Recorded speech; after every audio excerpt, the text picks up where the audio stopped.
United States is going to be affluent in the next 250 years. Right. And what did that mean for you, at that tender age, that the lifestyle changed? I mean, did you have to go to a different school?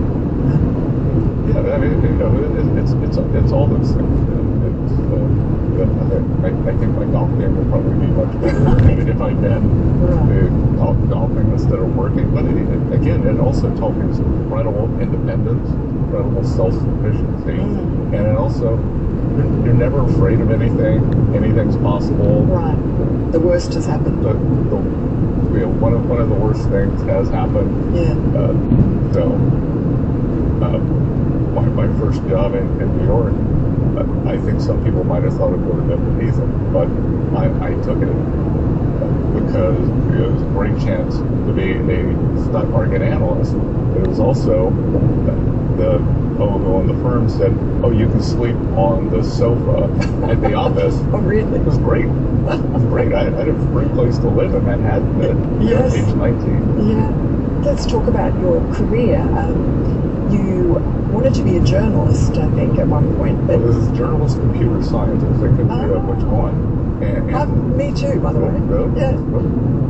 Well, journalism seems to work out for me. Yeah. So, yes, I'm happy I made that decision. Yeah. I will tell you, when I arrived, I think one of the things that broke me from computer science was when I arrived at Yale in 1980.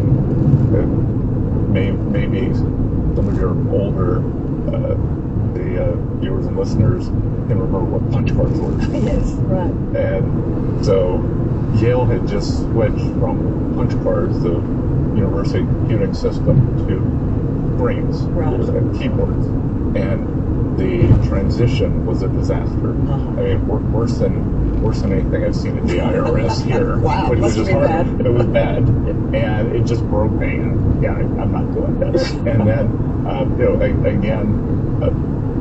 That back in the 80s, newspapers, Time Magazine, Newsweek, the newspaper at Yale is called the Yale Daily News, and if you became editor-in-chief of that, you pretty much be a reporter, one of those.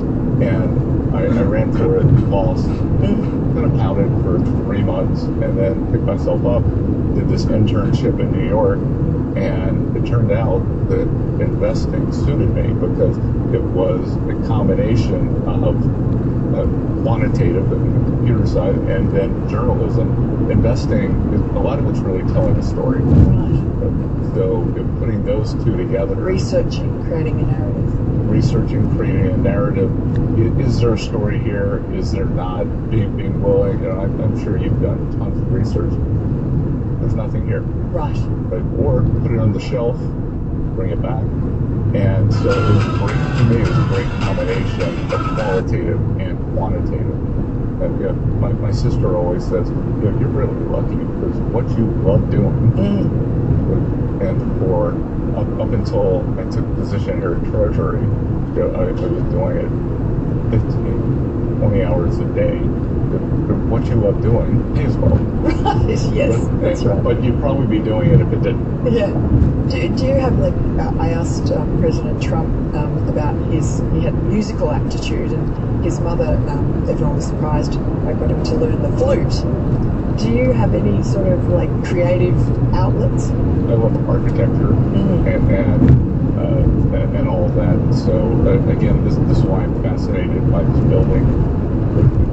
It's not only an honor for me to be in the White House, but it's very visually inspiring. And this is the first time I've ever lived in Washington, and just the monumental building, history, and I moved here from Charleston, South Carolina. You had a beautiful house there that you renovated. Yes. Yeah. And so Charleston has the largest historic district in America, and it's always voted the #1 tourist destination. But it's great that American people all over the world want to come and see it. And so back to your big job was to work for George Soros, who I guess he's like the bête noire of the MAGA movement. What's he like? Do you still talk to him? No, I haven't spoken to him since 2016. And look,